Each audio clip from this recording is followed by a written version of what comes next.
iPhone කියලා පිළිගන්නවා Shan bro YouTube channel එකට. අද අපි කතා කරන්න ලැහැත්ති වෙන්නේ iPhone 15 ගැන. ඉතින් මීට දවස් කීපයකට කලින් iPhone 15 එක රිලීස් කරා. එතනදී iPhone 15 එක, iPhone 15 Plus එක, iPhone 15 Pro එක සහ iPhone 15 Pro Max එක රිලීස් කරා. ඒ විතරක් නෙමේ Apple Watch series එකේ 9 එකක්, Apple Watch Ultra 2 එක සහ තවත් චිප්ස් කීපයක් එතනදී රිලීස් කරා. Apple ලගේ iBuds සඳහා වෙනම chip එකක්, ඒ විතරක් නෙමේ iPhone සඳහා අලුතෙන් Bionic chip එකක් එතනදී announce කරා. අද මේ වීඩියෝ එකෙන් කතා කරන්නේ iPhone 15 එක රිලීස් කරපු event එකේදී මොනවද සිද්ධ වුණේ කියලා. හරි, iPhone 15 එක රිලීස් කරපු event එකේදී යාලා මුලින්ම කතා කරේ මිනිස්සුන්ගේ සෞඛ්‍ය පැත්ත ගැන කියලා. සෞඛ්‍ය ගැන කියනවා නම් මෙයාලා මුලින්ම කතා කරලා තියෙන්නේ ෆෝන් එක ගැන නෙමෙයි, Apple Watch 9 එක ගැන. ඉතින් ඔයාලා දන්නවා Apple Watch එකකින් තාක්ෂණයක ගනුදෙනු කරන්න වගේම අපේ ශරීරයේ තියෙන විවිධ සෞඛ්‍ය අංශ ගැන අවබෝධයක් ගන්න වගේම ඒවා ඩීටේල්ස් අපිට ලබා ගන්න පුළුවන් කියලා. ඉතින් අන්න ඒ නිසා තමන්ගේ සෞඛ්‍ය ගැන ගොඩක් දේවල් දැනගන්න පුළුවන් වුණා වගේම Apple Watch එක නිසා තමන්ගේ ජීවිතේට වෙන්න තියෙන අවදානම අඩු කරගන්න පුළුවන් වුණා කියලාම මෙයාලා Apple Watch series එකේ Apple Watch 9 එක රිලීස් කරා.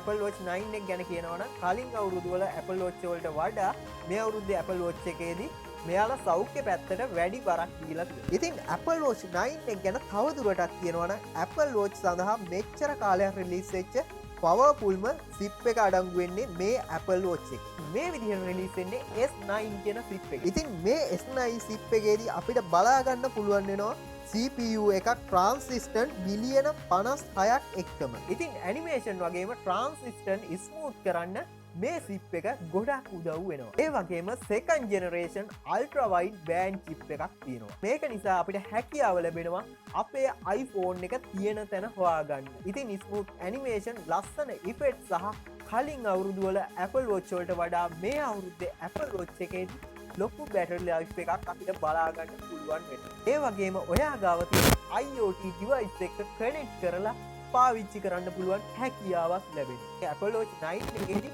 මම දැක්ක විශේෂ කාරණාවක් තමයි ඇඟිලි දෙකක් ටැප් කරලා වහට මොනවා හරි ඇක්ෂන් එකක් දෙන්න පුළුවන් හැකියාව. ඉතින් ඒකට මෙයාලා උදාහරණයක් විදිහට කෝල් එකක් ආපුවාම අපේ ඇඟිලි දෙක ටැප් කරලා ආන්සර් කිරීමේ හැකියාව මෙයාලා පෙන්නලා දෙනවා. ඒ පහසුකම නිසා අපිට touch අතින්ම ඒ දේ කරගන්න පුළුවන්. ඉතින් ඔයාලා දන්නවා ගිය අවුරුද්දේ Apple Watch Ultra series එක රිලීස් කරා. ඒ වගේම මේ අවුරුද්දේදී Apple Watch Ultra 2 එක රිලීස් කරා. Ultra is a precision tool designed to go farther, higher, and deeper than any Apple Watch has before. And we've made our most rugged and capable Apple Watch even better. Today, we're introducing Apple Watch Ultra 2. මේ watch එකේදී දක්නට ලැබෙන විශේෂ ලක්ෂණයක් තමයි display එකේදී nits ගාන 3000ක විතර range එකකට යනවා. ඒ කියන්නේ ගොඩක් අවුව වැඩි අවස්ථාවකදී වුණත් අපිට clearly display එකක් බලා ගැනීමේ හැකියාව තියෙනවා. ඉතින් මේ watch දෙකම carbon neutral product දෙකක්. Watch 9 එක completely carbon neutral. ඒ වගේම Ultra series එක සමහරක් straps එක carbon neutral. ඒ වගේම Apple රිලීස් කරපු පළවෙනිම carbon neutral product එක Apple Watch 9 එක. හරි, අපි දැන් ලැහැත්ති වෙන්නේ iPhone එක ගැන කතා කරන්න. ඉතින් මෙයාලා මේ අවුරුද්දේ iPhone 4ක් රිලීස් කරා. iPhone 15 එක, iPhone 15 Plus එක, iPhone 15 Pro එක, iPhone 15 Pro Max එක.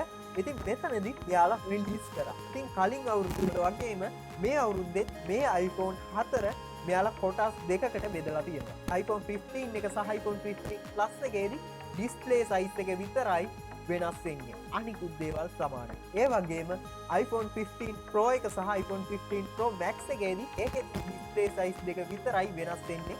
අනිත් ඔක්කොම දේවල් සමානයි. ඉතින් විශේෂම කාරණාව තමයි මේ iPhone 4ටම dynamic island කියන feature එක දීලා තියෙනවා. ඔයාලා දන්නවා iPhone වල මේ විදිහට silent switch එකක් බලා ගන්න පුළුවන් කියලා. ඉතින් මේ silent switch එක මේකෙදී අපිට බලහ ගන්න පුළුවන් වෙන්නේ iPhone 15 එකේ සහ iPhone 15 Plus එකේදී විතරයි.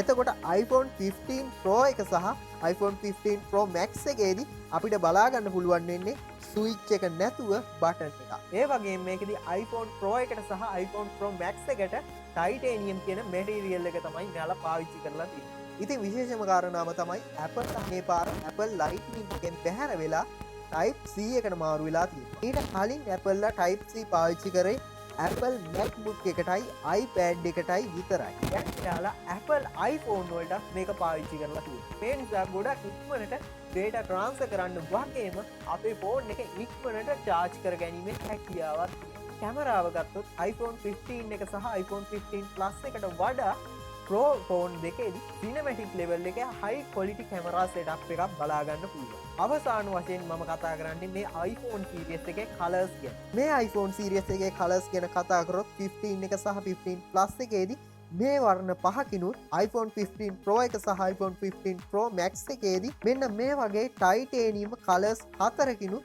අපිට මිලදී ගන්න පුළුවන්. ඉතින් අද මම මේ වීඩියෝ එකෙන් කෙටියෙන් කතා කරේ iPhone 15 එක රිලීස් කරපු ඉවෙන්ට් එකේදී මොනවද සිද්ධ වුණේ කියලා. මම මේ වීඩියෝ එකේදී iPhone වල performance ගැන කතා කරන්න ගියේ නැහැ. ඉතින් එදා launch එකේදී මොනවද සිද්ධ වුණේ කියලා තමයි මම අද මේ වීඩියෝ එකෙන් කතා කරේ. මම ඊළඟ වීඩියෝ එකෙන් කතා කරන්න ලැහැත් වෙනවා iPhone 15 එකේ review එක. මේ වගේම තාක්ෂණික තොරතුරු දැනගන්න channel එක subscribe කරන්න. ඒ වගේම මාව social media වල follow කරන්න. තවත් දවසක මේ වගේ වීඩියෝ එකකින් හම්බ